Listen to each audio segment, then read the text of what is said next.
لا إله إلا الله لا إله إلا الله لا إله.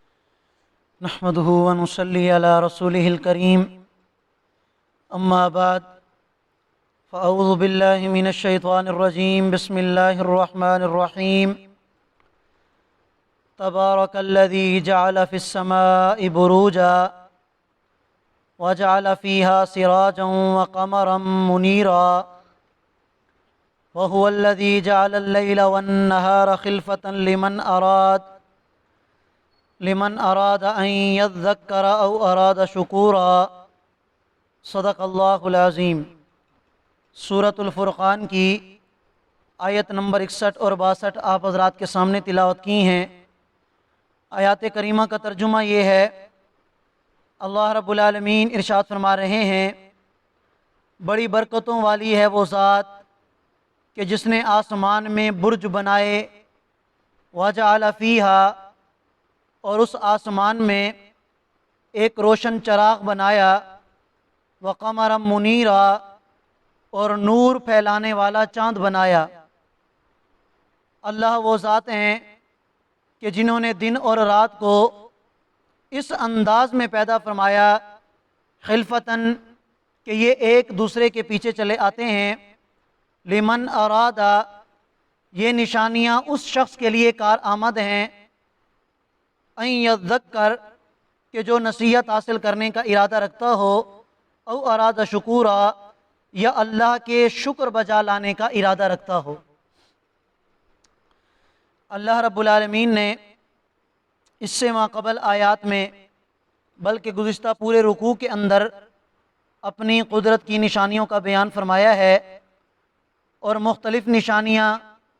اور قدرت کے دلائل جو اللہ تعالیٰ کی وحدانیت پر بھی دلالت کرتے ہیں،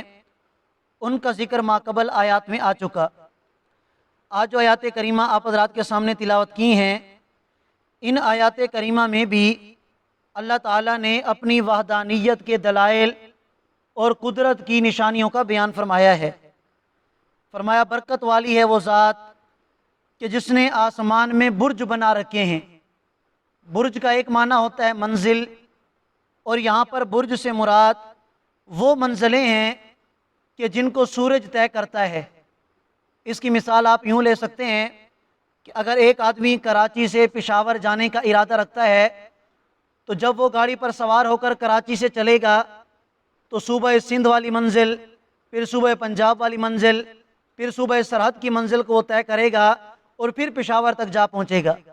تو یہ جو سورج اللہ کی قدرت سے جن منزلوں کو طے کرتا ہے، قرآن کریم نے اس کو برج کے لفظ کے ساتھ تعبیر فرمایا ہے. اور برج کا ایک معنی قلعہ بھی ہوتا ہے. اللہ تعالیٰ نے اپنی قدرت سے آسمان میں قلعے بنا رکھے ہیں کہ جن کی نگرانی فرشتے کرتے ہیں. یہ بھی اللہ تعالیٰ کی قدرت کا ایک نظام ہے. فرمایا کہ اسی اللہ نے یہ سورج بنایا اور یہ نور پھیلانے والا چاند بنایا، اور وہی اللہ ہے کہ جس نے دن اور رات کو ایسے انداز میں پیدا فرمایا کہ یہ دونوں ایک دوسرے کے آگے پیچھے چلتے ہیں. جب دن ختم ہوتا ہے تو رات آ جاتی ہے، رات ختم ہوتی ہے تو دن آ جاتا ہے. یہ نظام اللہ رب العالمین کا بنایا ہوا ہے. آخر میں جو بات اللہ رب العالمین نے ذکر فرمائی ہے، وہ ہم سب مسلمانوں کے لیے سمجھنے کی بات ہے، اور بڑی نکتے کی بات اللہ رب العالمین نے ذکر فرمائی. الحمدللہ ہم سورۃ الفرقان تک پہنچ چکے ہیں، اور پتہ نہیں قرآن کریم نے کئی مرتبہ اللہ کی نشانیاں، قدرت کی نشانیوں کا بیان کیا، ہم نے پڑھا سنا. لیکن اس کے باوجود بھی میں اپنے گریبان میں جھانک کر، آپ اپنے گریبان میں جھانک کر، یا پوری دنیا کے مسلمان جو قرآن کو بارہا پڑھتے ہیں، قرآن کی تلاوت سنتے ہیں، قرآن کی تشریح سنتے ہیں، قرآن کی تفاسیر پڑھتے ہیں، سنتے ہیں، ہر مسلمان کو اس بات کی طرف توجہ دینی چاہیے، اس نقطے کی طرف جس کا ذکر اللہ رب العالمین نے ان آیات کریمہ میں بیان فرمایا ہے. فرمایا کہ یہ قدرت کی نشانیاں، یہ توحید کی علامات، یہ اس شخص کے لیے کارآمد ہیں کہ جو شخص نصیحت حاصل کرنے کا ارادہ رکھتا ہو. اگر ایک آدمی قدرت کے ان دلائل میں، قدرت کی ان نشانیوں میں غور و فکر ہی نہ کرے، اس کے پاس فرصت ہی نہ ہو کہ وہ سورج اور چاند کو دیکھے، وہ پہاڑوں کو دیکھے، وہ سمندروں کو دیکھے، وہ چرند پرند دریا جمادات نباتات کو دیکھے،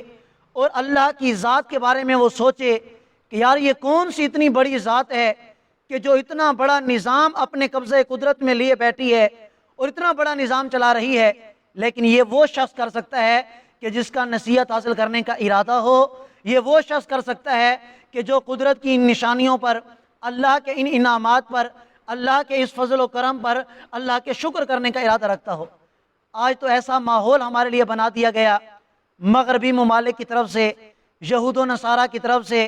کہ آج ہمیں گھروں کے اندر ٹی وی دے دی گئی، کیبل اور ڈش کی شکل میں ہمارے اوپر ایک لعنت مسلط کر دی گئی، موبائل کی شکل میں، انٹرنیٹ کی شکل میں آج ہمارے ہاتھ میں ایک ایسا آلہ کار دے دیا گیا کہ جس کے ہوتے ہوئے قدرت کی نشانیوں میں غور و فکر کرنا تو دور کی بات، اللہ کی جو کلام ہمارے سامنے موجود ہوتی ہے اس کو بھی سرسری نظر سے پڑھا، معاذ اللہ جان چھڑاتے ہوئے اور مسجد سے نکل گئے۔ اور اکثر کو تو قرآن کی تلاوت کی توفیق نہیں ملتی، تو ہم کیا قرآن کریم کی آیات کو سمجھیں گے، ہم کیا قرآن کریم کی آیات میں غور و فکر کریں گے، ہم کیا باہر بیٹھ کر قدرت کی نشانیوں کو دیکھیں گے اور ان میں غور و فکر کریں گے۔ آج تو ہمارے پاس فرصت ہی نہیں ہے، ہم بھاگتے ہوئے آتے ہیں، نماز پڑھتے ہیں، اور نماز پڑھنے کے بعد جو ہی مسجد سے نکلتے ہیں، پہلے تو یہ ہوتا تھا کہ کوئی مسلمان تسبیح پڑھ لیتے تھے اپنے ہاتھ پر، یا تسبیح ان کے ہاتھ میں ہوتی تھی، جو ہی مسجد سے نکلے، بلکہ مسجد سے نکلنا تو دور، جیسے ہی سب سے اٹھے فوراً جیب میں ہاتھ ڈالا، اپنا موبائل نکالا اور دیکھا کہ کسی کا میسج، کسی کی حال اور کسی کا کوئی رابطہ تو نہیں ہوا۔ تو ہم کیا اللہ تعالیٰ کی قدرت کی نشانیوں میں غور و فکر کر کے اللہ کی ذات کو پہچانیں گے؟ اور پھر ہم توقع کس بات پر کرتے ہیں کہ اللہ کا قرب بھی ہمیں حاصل ہو، ہم اللہ کے پیارے بندے بھی بن جائیں، ہم اللہ کے محبوب بھی بن جائیں، اور وہ برکات اور وہ رحمتیں کہ جو صحابہ کرام پر نازل ہوتی تھیں، تابعین پر نازل ہوتی تھیں، کہ جنہوں نے اپنی زندگی کا ایک ایک لمحہ اللہ کے دین کو حاصل کرنے کے لیے اللہ کے دین پر قربان کر دیا تھا۔ تو آج کا جو مسلمان ہے وہ اس طرح کی چیزوں میں مصروف رہ کر اللہ کے قرآن کو بھی بھلا چکا، قدرت کی ان نشانیوں سے بھی جان چھڑا چکا ہے۔ میں نے کل جمعہ کے بیان میں یہ بات عرض کی تھی اپنے ساتھیوں سے کہ جب جمعے کا بیان مولانا صاحب شروع کرتے ہیں، کوئی بھی مولانا صاحب ہو، ہر مسجد کے اندر یہی حال ہے، آس پاس کے رہنے والے وہ گھر میں بیٹھے رہیں گے تیار ہو کے، اور جو ہی سنتے ہیں وآخر دعوانا، اسی وقت اپنے گھر سے نکلتے ہیں اور مسجد میں پہنچتے ہیں، اور مسجد میں کوشش کرتے ہیں کہ اس وقت پہنچیں کہ جب تکبیر تحریمہ کہی جا رہی ہو، مؤذن کی طرف سے اقامت کہی جا رہی ہو، 2 فرض پڑھیں گے، سنتیں چھوڑتے ہوئے گھر کی طرف بھاگیں گے۔ اب ایسا مسلمان وہ کیا اپنے بارے میں اللہ سے یہ توقع رکھے کہ میرے گھر میں برکات آئیں، میری زندگی میں برکت پیدا ہو، میں نیک اور صالح بن جاؤں، اللہ کا محبوب بن جاؤں، اللہ کا قرب مجھے حاصل ہو؟ ایسا انسان کہ جو اللہ کے گھر میں 5 منٹ دینے کے لیے تیار نہیں ہے، اللہ اور اس کے رسول کی بات کو سننے کے لیے تیار نہیں ہے، اور اللہ معاف کرے یہ علماء کی بھی ناقدری ہے، اللہ اور اس کے رسول کی بات نہ سننا یہ اس کی بھی ناقدری ہے کہ گھر میں بیٹھے ہیں، مسجد میں نہیں آتے، اور بھاگتے ہوئے آئیں گے، بھاگتے ہوئے جائیں گے، نہ سنتوں کا پتہ، نہ نفل کا پتہ، نہ مسجد کے آداب کا پتہ، نہ خطبے کا پتہ، کسی چیز کا پتہ نہیں ہے۔ تو پھر ہم کیا توقع رکھیں اللہ کی ذات سے کہ اللہ تعالیٰ ہماری زندگیوں میں برکت عطا کریں گے؟ تو اس لیے اللہ تعالیٰ نے اس آیت کریمہ میں ہمیں اس نقطے سے اس بات سے واضح اشارہ فرما دیا، متوجہ فرما دیا کہ اے انسان، اگر تم اپنے آپ کو کامیاب بنانا چاہتے ہو تو قدرت کی ان نشانیوں سے تمہیں نفع حاصل کرنا پڑے گا، قرآن سے تمہیں نفع حاصل کرنا پڑے گا، اور قرآن سے نفع تمہیں تب ملے گا جب تم نفع حاصل کرنے کا ارادہ تو کرو، نصیحت حاصل کرنے کا ارادہ تو کرو، قرآن کو وقت دو، نبی علیہ السلام کی مبارک سنت کو سیکھنے کا وقت دو، اور اس کے علاوہ قدرت کی نشانیوں میں غور و فکر کر کے علماء کی مجلس میں بیٹھ کر، اولیاء اللہ کی مجلس میں بیٹھ کر ان کو وقت دے کر اپنی اصلاح کی کوشش تو کرو، ارادہ تو کرو، پھر دیکھو کہ اللہ تعالیٰ تمہیں کیسی برکات عطا فرماتے ہیں۔ اللہ تعالیٰ ہم سب کو سمجھنے اور عمل کرنے کی توفیق عطا فرمائے۔ جزاکم اللہ۔